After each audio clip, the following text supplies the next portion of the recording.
서신체로 하나님 말씀 받도록 하겠습니다. 오늘 우리에게 주시는 하나님 말씀, 구약 성경 신명기 8장 17절로 18절까지 말씀입니다. 신명기 8장 17절에서 18절까지 말씀, 주신 하나님 말씀 제가 봉독해 올리겠습니다. 그러나 내가 마음에 이르기를 내 능력과 내 손의 힘으로 내가 이 재물을 얻었다 말할 것이라. 내 하나님 여호와를 기억하라. 그가 내게 재물을 얻을 능력을 주셨습니다. 이같이 하심은 내 조상들에게 맹세하신 언약을 오늘과 같이 이루려 하심이니라. 아멘. 자리에 앉아주시기 바랍니다. 단 17초만 걸리면은 갈 수 있는 짧은 거리를 무려 2분 만에 도착했다면은 여러분 기분이 어떨까요? 17초면 도착할 수 있는 길을 2분 걸려서 도착한 겁니다. 그래도 이 정도면은 그냥 웃고 넘길 겁니다. 하지만 넉넉히 2분이면 도착할 수 있는 그런 길을 이리저리 헤매다가 무려 40분 만에 도착한다면은 여러분의 기분은 어떨까요? 이집트 고센 땅을 출발해서 가나안 땅으로 향해 나아가는 이스라엘 백성들이 만약에 지중해 해안선을 따라 만들어져 있는 비아 마리스라고 하는 당시 고속도로를 이용했다면 그들은 가나안까지 단 40일 안에 도착했을 겁니다. 하지만 하나님께서는 그들을 그곳으로 보내지 않으셨습니다. 왜 그렇게 하셨을까? 오늘날 신학자들이 추정해 보니까요. 당시 그 도로는 군사도로였습니다. 군사도로다 보니까 그 도로 곳곳에 이집트 군대가 군데 주둔하고 있었습니다. 만약에 군인 하나 제대로 없는, 무기 하나 변변하게 없는 이스라엘 백성들이 그 길로 걸어가다가 이집트 군대를 만나면 어떻게 될까요? 아마 난감했을 겁니다. 분명 두려움에 휩싸인 나머지 지도자 모세를 자기 손으로 붙잡아서 이집트에 내어주고 그들은 다시 이집트 고센 땅으로 돌아가서 노예살이를 시작했을 겁니다. 비록 시나이 반도 대륙을 크게 돌아서 내륙을 가로질러 걸어가는 길을 선택했지만은요, 만약 그렇게 갔던 길도 별 탈 없이 걸어갔다면은 넉넉 잡아 2년이면은 가나안 땅에 충분히 도착할 수 있었을 겁니다.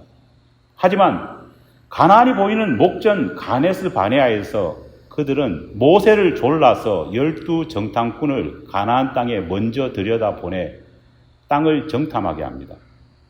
하지만 정탐꾼들이 가져온 소식을 들은 이스라엘 백성들은요, 두려움과 절망에 빠져서 정말 멘붕 상태가 되어버리고 말았습니다.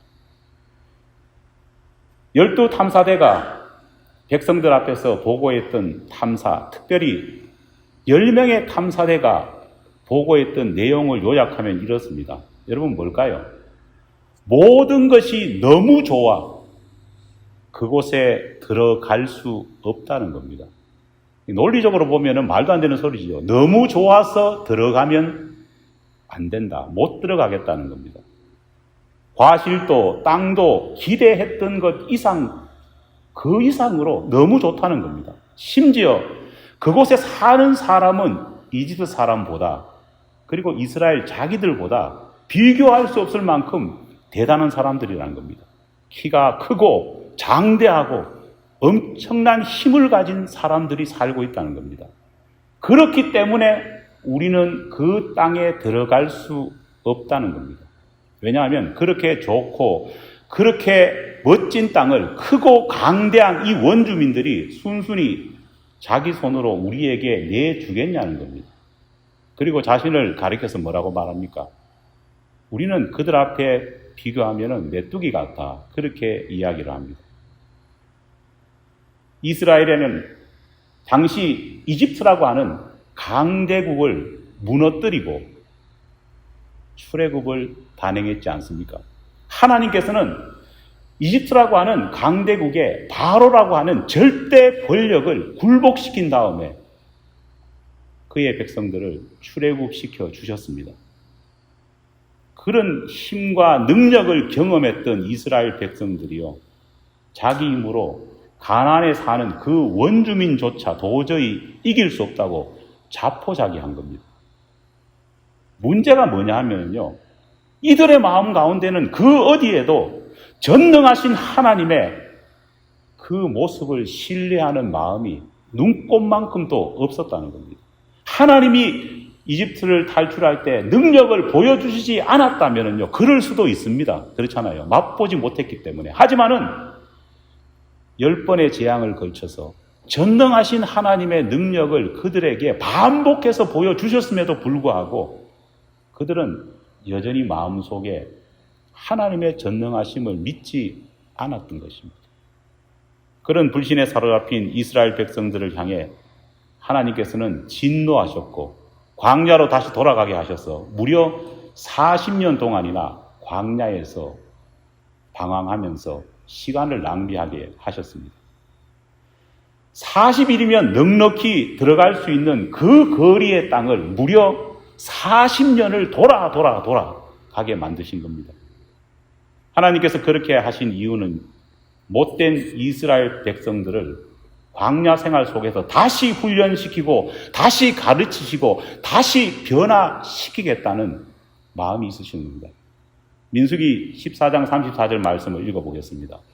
너희는 그 땅을 정탐한 날 수인 40일의 하루를 1년으로 쳐서 그 40년간 너희의 죄악을 담당할지니 너희는 그제서야 내가 싫어하면 어떻게 되는지를 알게 하리라. 그렇게 40년이라는 길고 긴 광야 생활이 이스라엘 백성들에게 시작되었습니다. 잘하면은 40일, 늦어도 2년이면 도착할 수 있는 그 가나안 땅을 무려 40년이나 헤매고 돌다가 가나안 땅에 그제서야 갈 수 있게 된 것입니다. 사실 하나님의 훈련 기간은요, 한 세대가 훌쩍 넘어가 버렸습니다. 하나님께서 그 길고 긴 시간 속에서 이스라엘 백성들에게 가르치려 하신 것이 과연 무엇이었을까요? 어떤 훈련이 과연 이스라엘 백성들 앞에 기다리고 있었을까요? 이 40년 동안 이스라엘 백성들은 무엇을 배우고 무엇을 변화받고 무엇을 가르침 받았을까요? 이것이 참 중요한 이유입니다. 왜냐? 이스라엘 백성들이 그저 40년간 벌받아서 헤맸다. 우리는 그렇게 알고 있습니다. 하지만은 그 40년 동안 하나님께서 그들에게 가르치시고 그들이 무슨 변화가 일어나기를 원하셨는지 우리가 알아야 합니다. 왜냐하면 수천 년 전에 일어났던 이 일이 어쩌면은 하나님께서 오늘 우리에게 바라시는 일일지도 모르기 때문입니다. 성경에 기록된 광야 생활의 모습을 살펴보면요, 현재 우리가 살고 있는 이 세상의 모습과 완전히 다른 점이 몇 가지 발견됩니다. 먼저 이스라엘 백성들의 40년간의 광야 생활을 한번 잘 생각을 해보십시오. 먼저 광야 생활 가운데서는요, 이스라엘 백성들은 그 어느 누구도 내일 일을 걱정하지 않았습니다. 여러분 참 신기하지 않습니까? 지금 우리의 입장에서 보면 굉장히 낯섭니다.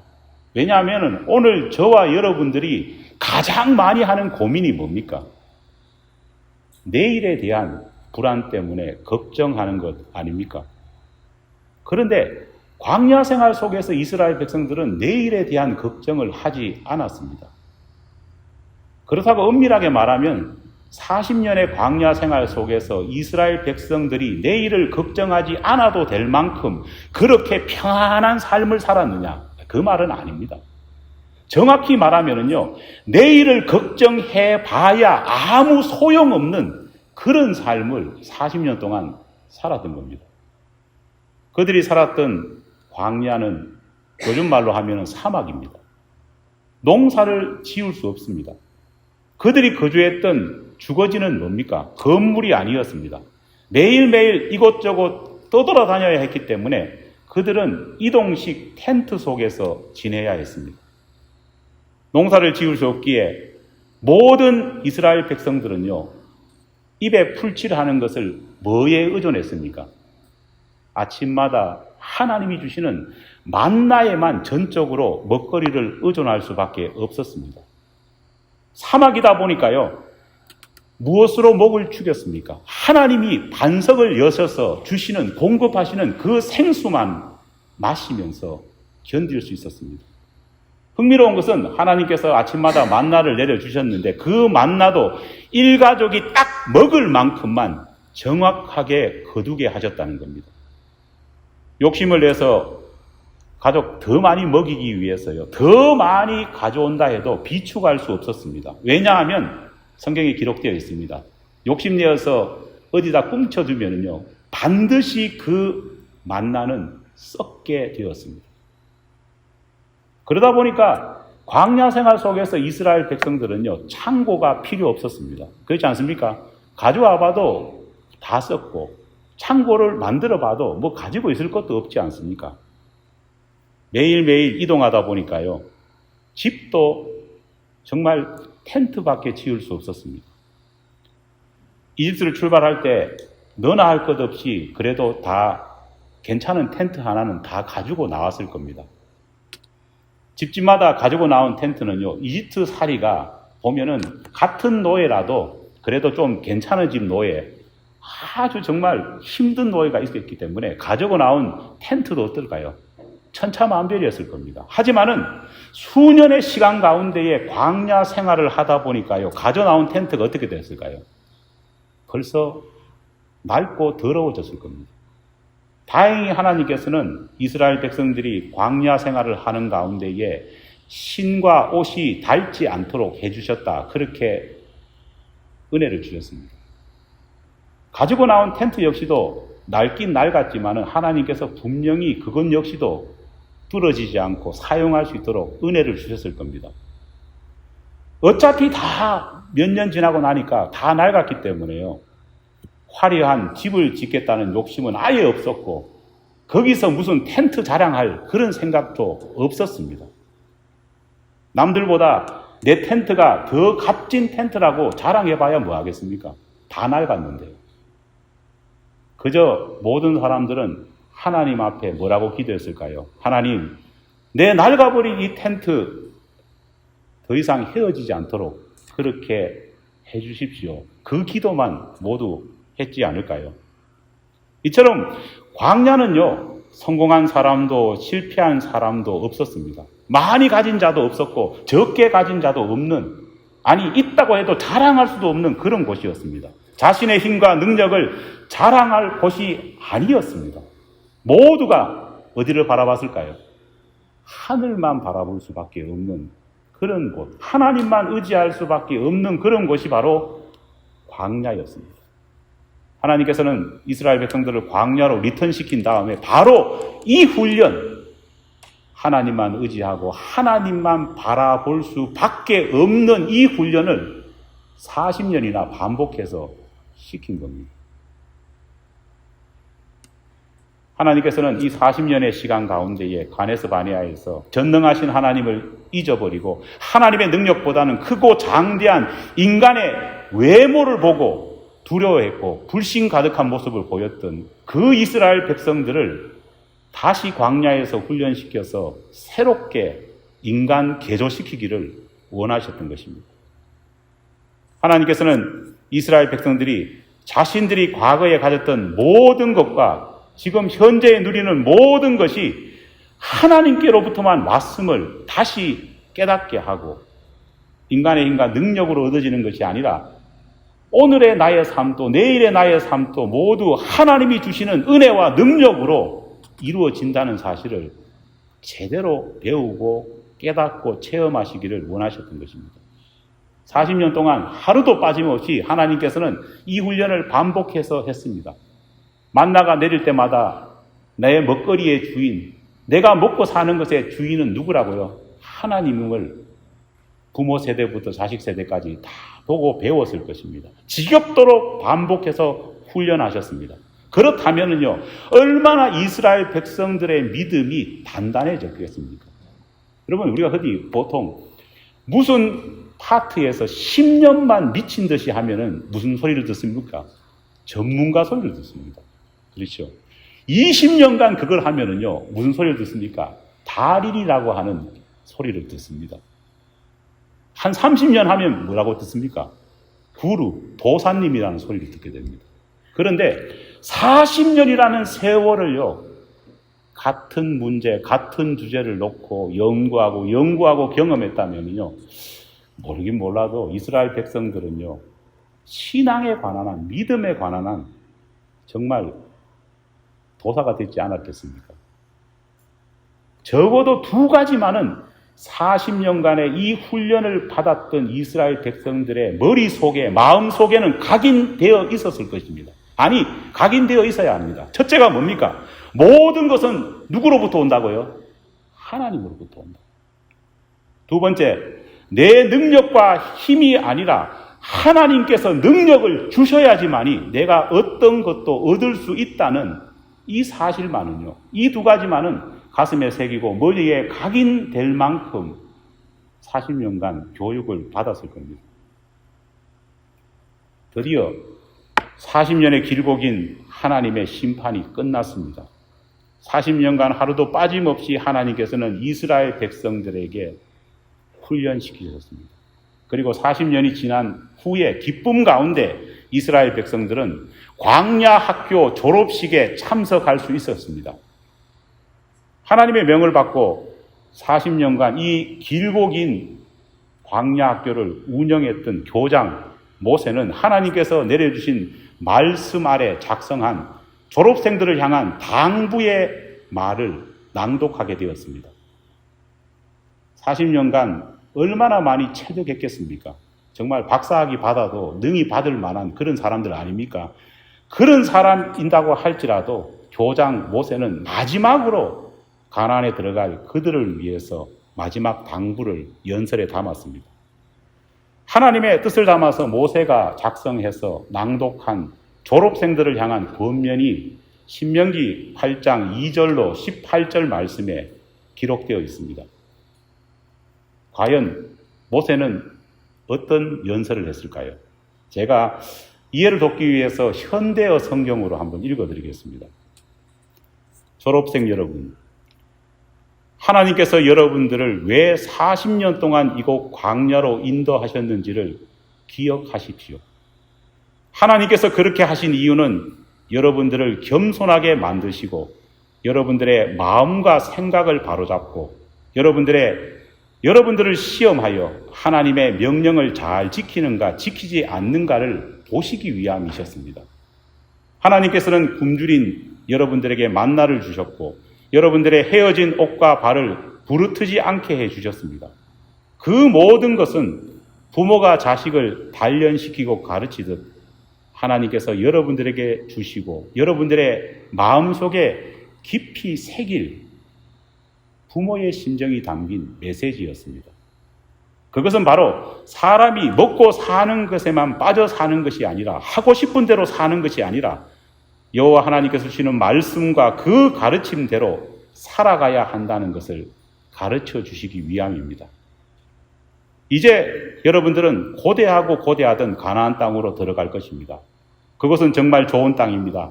그 땅에는 강이 있고 연못이 있고 골짜기와 언덕에 샘물이 흐릅니다. 그 땅에는 밀과 보리가 자라고 포도와 무화과와 석류와 올리브나무와 그리고 대추 야자가 풍성한 곳입니다. 먹을 것이 얼마든지 있고 부족한 것을 느끼지 못할 그런 곳이 될 것입니다. 돌 속에는 쇠를 얻을 수 있고 언덕을 파면 구리를 캘 수 있는 곳입니다. 여러분들은 먹고 싶을 때 언제든지 마음껏 먹을 수 있고 멋진 집을 짓고 싶으면 언제든지 짓고 살 수 있는 곳이 바로 가나안입니다. 여러분은 여러분 소유의 소와 양떼를 가지게 될 것이고 점점 그것이 늘어날 것이고 여러분은 은과 금을 가지게 될 것이고 점점 그것이 늘어날 것입니다. 그러나 결코 잊지 마십시오. 이 광야 학교에서 배우고 경험했던 여러분, 누가 여러분을 먹이셨고 누가 여러분을 입히셨고 누가 여러분을 보호해 주셨는지 잊지 마십시오.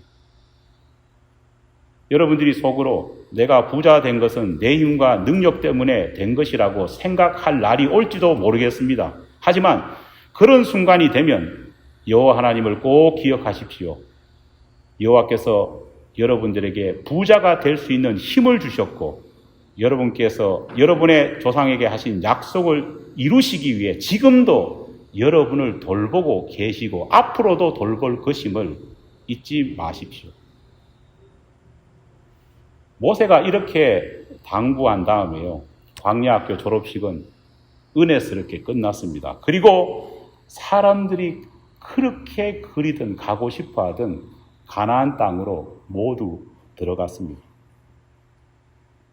정말 모세가 말하는 것처럼 풍요한 가나안 땅에서요. 정말 모든 이스라엘 백성들은 먹고 살만해졌습니다. 멋진 집도 가지게 되었습니다. 광야에서는 상상할 수 없었던 은과 금부치를 소유하게 되었습니다.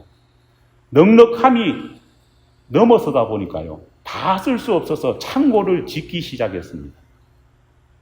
광야에서는 모두가 매 한 가지 부족하고 가진 것이 없다 보니까 하늘만 바라보고 살았는데 이제 가나안에서요. 능력을 인정받고 자기 능력대로 뭔가를 거둘 수 있게 되다 보니까요. 서로가 경쟁하기 시작했고 몇 년 지나지 않아서 빈부의 격차도 생겼습니다. 또 지나다 보니까요. 계층이라고 하는 것이 이스라엘 백성에게 생기기 시작했습니다. 광야에서는 하고 싶어도 할 수 없는 것이 너무 많았습니다. 하지만 가나안에서는요. 마음만 먹으면은 할 수가 있었습니다. 소위 어떤 시대가 도래했는 줄 아십니까? 축복의 시대가 도래했습니다. 그런데 이 축복의 시대가 도래하자 그 가나안 땅에서 그 가나안 땅에 들어간 이스라엘 공동체에게 어떤 일이 벌어졌을까요? 광야학교 졸업식에서 교장 모세가 그토록 당부했던 하나님의 말씀, 하나님을 잊어버리기 시작했다는 겁니다. 걱정하던 일이 하나둘씩 터져나오기 시작했습니다. 풍요롭게 되니까 내가 이렇게 풍요롭게 된 것은 내 힘과 내 노력의 결과이지 하나님이 주신 능력이라는 생각은요. 눈꼽만치도 하지 않게 되었습니다. 까맣게 잊어버리게 되었습니다. 내 집에 은과 금이 쌓이고 화려한 내 집이 건설되기 시작하니까요. 정작 이상하게 이스라엘 백성들은 그 축복의 시대, 축복의 상황 속에 신앙은 메말라 버리고 하나님을 모실 만한 공간은 없어졌습니다.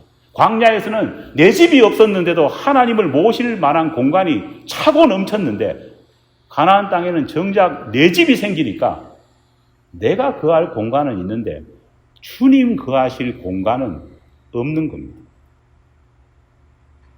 하나님보다 가나안의 신인 바알을 더 섬기고 그쪽으로 눈길이 가고 좀 더 나아가자 수많은 다른 신들과 하나님을 경쟁시키기 시작했습니다.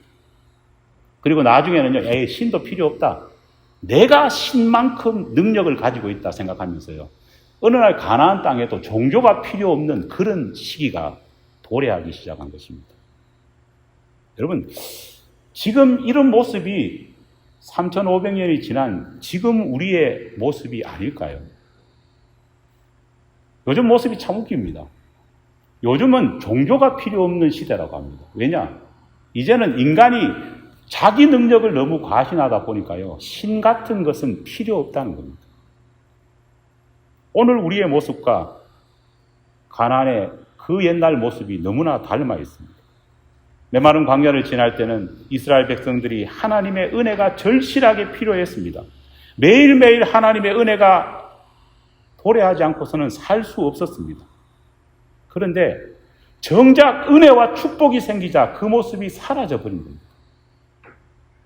여러분, 우리 민족의 역사만 봐도 동일합니다. 한국 전쟁 이후에 우리 민족의 땅이 완전히 폐허가 되었을 때는 어땠습니까? 하나님의 은혜가 필요했습니다. 하나님의 도움 없이는 하루하루 살 수 없기 때문에 사람들은 하나님 앞에 모여들었고 교회가 생기고 교회에서 기도하고 울부짖는 일이 다반사였습니다.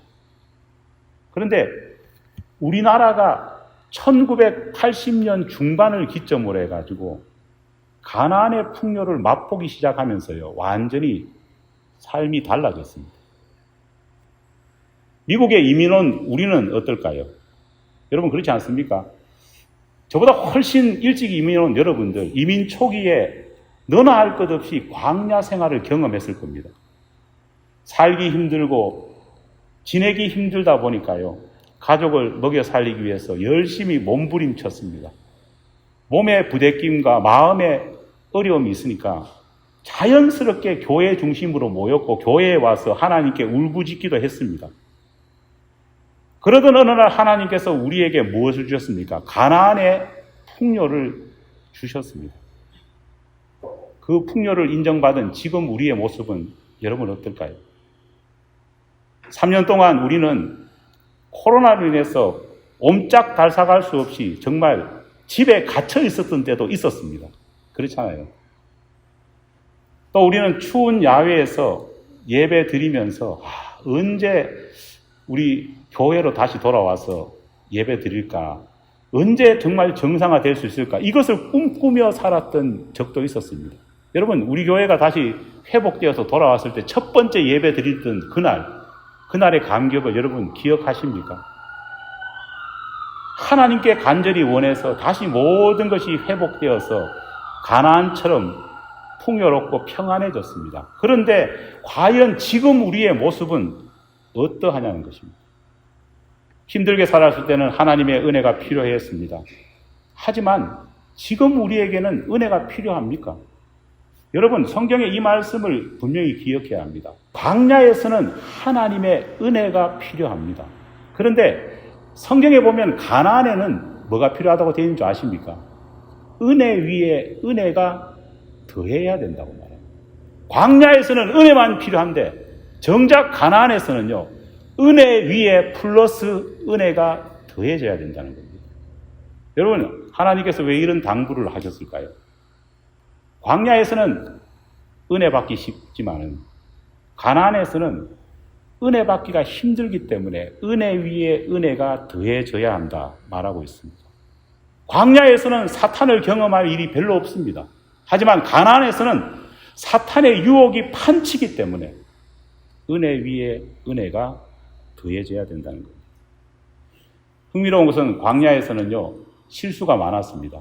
하지만 이스라엘 백성들이 실수했을 때 하나님은요, 특정한 사람들만 심판하셨습니다. 그렇잖아요. 그런데 가나안에서는 실수했으니까 어떤 일이 벌어졌습니까? 가나안에 살던 이스라엘 백성들은요, 나라가 망하고 바벨론의 포로로 집단으로 잡혀가는 일이 벌어지고 말았다는 겁니다. 이것이 광야와 가나안이 틀린 것입니다. 여러분 기억하십니까? 우리 대한민국이 언제 광야에서 가나안으로 들어왔느냐? 1988년 서울올림픽을 기점으로 저는 우리 조국 대한민국과 한국교회가 광야에서 가나안으로 들어왔다고 생각합니다. 그곳이 가데스 바네아였습니다. 당시 서울올림픽 할 때요, 서울올림픽 주제곡이었던 손에 손잡고보다 더 매스컴을 많이 탔던 인기 가요가 지난번에 말씀드렸듯이 정수라가 불렀던 아 대한민국 아닙니까? 원하는 것이면 무엇이든지 얻을 수 있고 뜻하는 것이면 무엇인지 될 수 있는, 이렇게 우린 은혜로운, 여기 은혜가 들어갑니다. 은혜로운 이 땅을 위해 우리는 이 강산을 노래 부르네. 아 대한민국 우리 조국 영원하리라, 영원토록 사랑하리라. 그때는 저도 이 노래를 부르면서요, 심각하게 이 노래를 생각하지 않았습니다. 야, 가사 좋으니까 막 불러댔는데요, 지금 나이가 들어서 생각해 보니까요, 바로 이 노래는 가나안에서 사탄이 펼칠 유혹에 대해서 이야기하는 노래라는 것을 알게 되었습니다. 은혜의 창가가 아니라 가나안의 창가라는 것을요, 알게 되었습니다. 설교 나가면 또 정수라 씨가 연락 안 올지 모르겠습니다. 도시엔 우뚝 솟은 빌딩들, 농촌에 기름진 농가밭, 저마다 자유로움 속에서 조화를 이루어가는 것, 우리의 모든 꿈이 끝없이 세계로 펼쳐가는 것, 원하는 것이면 무엇이든지 얻을 수 있고 뜻하는 것이면 무엇이든지 될 수 있는 이런 은혜로운 이 땅을 위해 우리가 노래 부르네. 진짜 가사의 한 부분입니다. 그렇게 가나안의 창가를 부르면서 한국 사회와 한국 교회는 가나안을 땅에 나갔습니다. 그리고 가나안이 주는 은혜의 축복을 온전히 누렸습니다.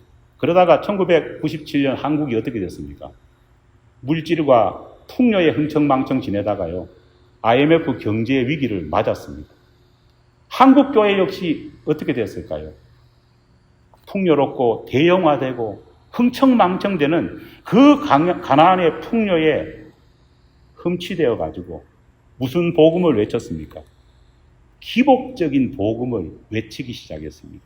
그러다 보니까 하나님은 온데간데 없고 마치 복이 하나님인 양 그렇게 생각했던 한국교회가 그 후 10년이 되니까 나락으로 지금 떨어지고 바닥을 치고 있습니다. 하나님께서는 광야 생활 속에서 하나님만 바라보며 인간이 가진 욕심과 욕망을 광야 모래 속에 파묻어 버리기를 원하셨습니다.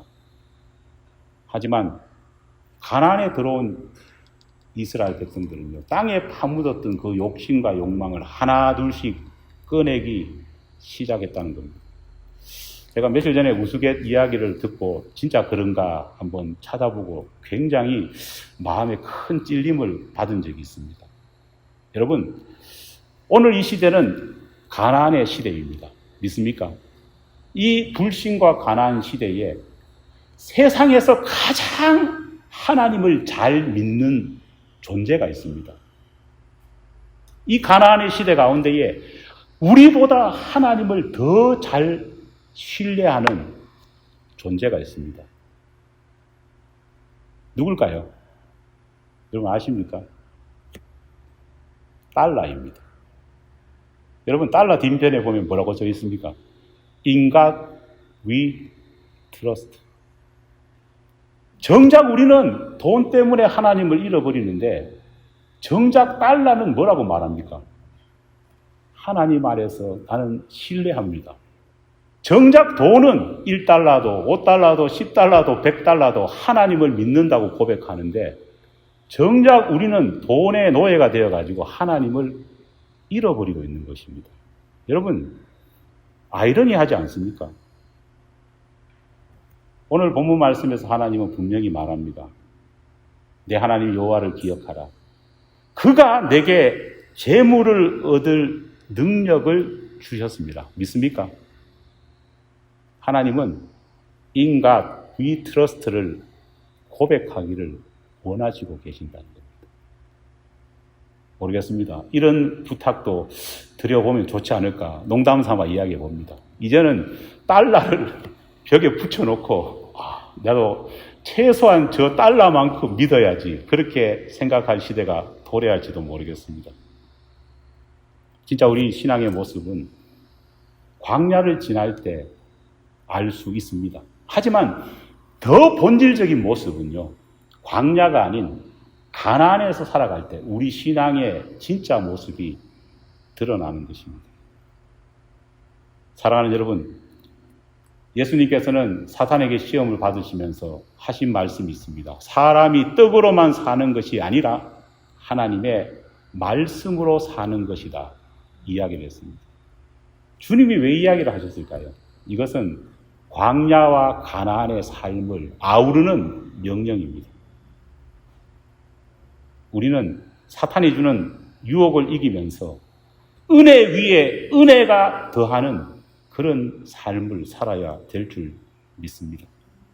아무리 우리가 몸부림쳐도 어차피 우리는 가나안에서 살 수밖에 없습니다. 그렇잖아요. 하지만 오늘 성경의 제목처럼 가나안에 살더라도 광야를 기억하는 저와 여러분이 되기를 간절히 축원합니다.